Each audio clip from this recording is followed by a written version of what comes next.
Okay, what you're seeing here is a GUR. That's the abbreviation for what we call ground under repair. And as you can see, since the Golf Club of Texas is still under construction, it's got places where it's got fresh sod and the seams of the sod are still in place. And even though you can have a rule sheet that says you get relief from sod seams, if they have a really bad place, they can draw a circle around it with a white line like this, put GUR on it, and say that entire area is ground under repair. Okay, so let's say I hit a shot and it rolls into the ground under repair. Now that's actually a pretty good area. And if I like it just the way it is, I can play it just like that. Because I got a good lie, yeah, I'm in ground under repair, but I'm the player, so I get to choose if I like that lie. But what if I hit another ball and it rolls down into one of the sod seams? Okay, or let's say it rolls into one of these areas like this. Okay, well that's going to affect my shot. So what do I do in a situation like that? Okay, I get free relief. If it's GUR, if it's ground under repair, I get free relief from that. And the rule is I get relief no near the hole, outside the ground under repair. So here's the line, and there's another line.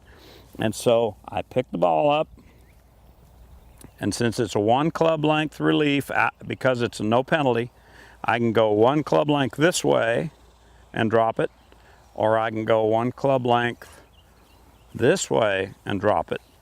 The basic rule is I can't go closer to the hole. Okay, so if I come out here, I can drop it there, and then no penalty. So if I hit my second shot there, I'm still laying 2, hitting my third shot.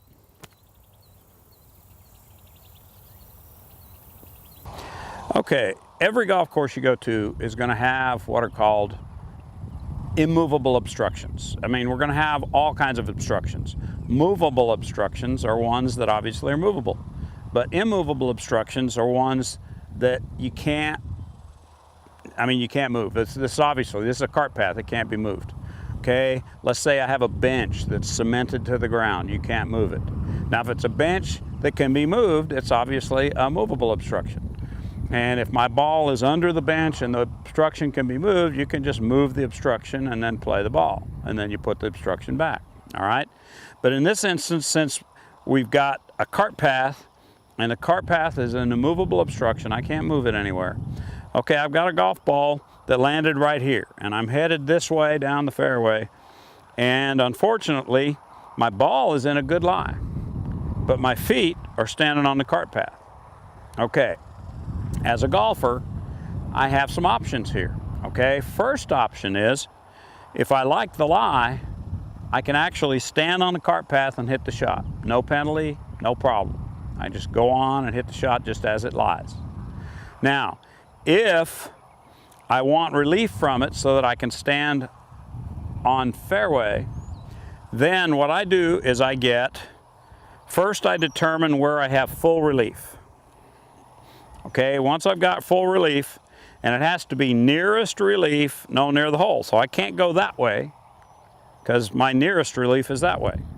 So I'm going to take and measure 1 club length first. Okay, have I got relief? I've got relief here. Okay, I get a club length from there. All right, and I'll mark the position of the golf ball with some tees, pick my club up. Then I pick the golf ball up. You never pick the golf ball up until you know where you're going with it. And then I'm going to drop it. I aim toward the flag, look toward the flag, hold it shoulder height, and I drop it. Now I'm in play because that's an immovable obstruction. That's no penalty. Okay?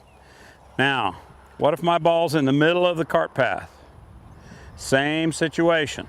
I get relief from that. But again, it has to be nearest relief, no near the hole. And if you look at the cart path, I'm closer to this side than I am to this side. So my relief is going to be here. I'll get my 1 club length to where I've got relief, then I'll get to drop it, no penalty. All right. Now, here's another situation. Let's say my feet are okay, but my swing's going to be affected by the path. Again, I have an option. If that's the best lie in the area, I can play it off the path. That could hurt your golf club, so most people choose not to do that. So what do I do in a situation like that? Again, nearest relief. So I determine where my nearest position of relief is. I'll mark it with a couple of tees. I can pick up the golf ball and drop it. No penalty.